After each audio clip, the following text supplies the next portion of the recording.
Nagduda si Tomas sa ikinikwento sa kanya ng kanyang mga alagad.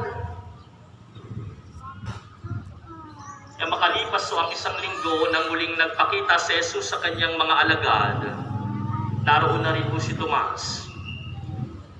Ipinakita niya ang kanyang mga sugat, ang butas ng mga pako sa kanyang mga kamay at paa, pati na rin po sa kanyang tagiliran. Anong sinabi niya? Tomas, huwag ka nang mag-alinlangan.